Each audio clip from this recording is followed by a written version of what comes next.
ক্ৰচে বনাবৰ কাৰণে আপোনালোকক বেছি একো দামী বস্তুৰ প্ৰয়োজন নাই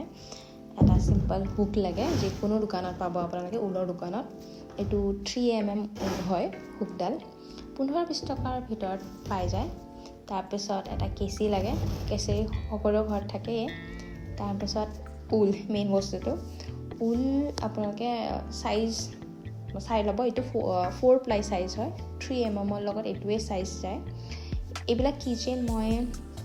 ঘৰতে বনাইছো ক্ৰচে শিকি ক্ৰচে মানে ব্যৱহাৰ কৰি তাৰপিছত সিলাই কেটা শিকো বেসিক কেইটামান 4টা বা 5টা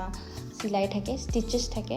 সেইবোৰ শিকাৰ পিছত একেবাৰে সহজ ক্ৰচে ঘৰতে আপোনালোকে বনাব পাৰিব ক্ৰচেৰে কিচেন ফুল সিম্পল কেটামান ষ্টিচ আজি আমি ফাৰ্স্ট ষ্টিচটো শিকিম ফাৰ্স্ট ষ্টিচৰ কাৰণে ফাৰ্স্ট ষ্টিচটো হৈছে চেইন ফাৰ্স্ট ষ্টিচটোৰ কাৰণে স্লিপিং নট লাগে স্লিপিং নট মানে এটা সিম্পল এটা গাঁঠি আপোনালোকে যেনেকৈ হ'লেও বনা মানে পাৰে আৰু কৰিব এইটো মই এনেকৈ কৰিছোঁ ভিডিঅ'ত চাই ল'ব আৰু এবাৰ দেখাই আছোঁ মই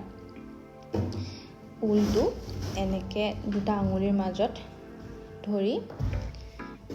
এটা ক্ৰছ টাইপ চিন হৈ যাব তলৰ ঊলটো সেই ওপৰৰ ঊলটো তলৰ ঊলটো আপোনালোকে এনেকৈ টানি আনিব মানে ওপৰৰ ঊলটো টাচ কৰিব নালাগে তলৰ ঊলটো হুকেদি টানি আনিব আৰু হৈ গ'লে সিম্পল এতিয়া ফাৰ্স্ট ষ্টিচটো শিকিম ক্ৰচেটো আপোনালোকে সোমাই লওক গাঁঠিটোৰ মাজত আৰু এতিয়া ক্ৰচেটো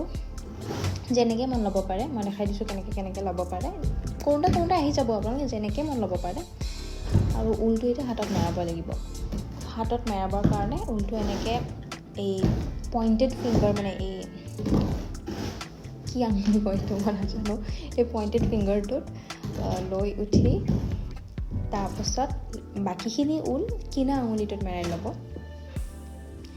তাৰপিছত যিখিনি ঊল ৰৈ গৈছে সেই গাঁঠিৰ পিছত যোনটো ফাৰ্স্ট ষ্টাৰ্টিঙৰ যিখিনি ঊল আছিলে ৰৈ যোৱাখিনি এনেকৈ ধৰি ল'ব মই যেনেকৈ ভিডিঅ'টোত ধৰিছোঁ সেনেকৈ ধৰি ল'ব তাৰপিছত তাতে মানে এই বেলেঞ্চ এটা হ'ব মুভ হ'ব মানে ঊলটো ইমান টাইটো নহয় ইমান ঢিলাও নহয় আকৌ একবাৰ দেখাইছোঁ এনেকৈ চাওকচোন এইটো হেৰি মই এনেকৈ প্ৰেফাৰ কৰোঁ আপোনালোকে মানে ট্ৰাই কৰি থাকিব আঙুলিৰ মাজত সোমাই বেলেঞ্চ এটা কৰি এনেকৈ যেনেকৈ আপোনালোকৰ সুবিধা হয় তেনেকৈ আপোনালোকে কৰিব পাৰিব মোৰ এনেকৈ সুবিধা হয় সেইকাৰণে মই এনেকৈ লওঁ এতিয়া দেখাই দিছোঁ মই আপোনালোকক আকৌ একবাৰ এনেকৈ আমি ফাৰ্স্ট ইয়াতে আছিলোঁ এতিয়া আমি শিকিম চেইন শিকিবৰ কাৰণে এনেকৈ ধৰিম এনেকৈ চেইন ধৰিবৰ কাৰণে এনেকৈ ধৰিম তাৰপিছত এতিয়া এনেকৈ মেৰাই ল'ব মই বাৰে বাৰে দেখাই আছোঁ কাৰণে এনেকুৱা হৈছে এনেকৈ মেৰাই ল'ব মেৰাই উঠি হুকডাল ঊলৰ ওপৰত থৈ উঠি মানে এটা টুইষ্ট কৰিব মানে এনেকৈ মেৰাই দিব এনেকৈ মেৰাই উঠি এনেকৈ ঊলডাল মেৰাই উঠি টানি আনিব সেই যোন দীঘল ঊলটো আছে সেইটো হুকেদি টানি আনিব হুকডালেদি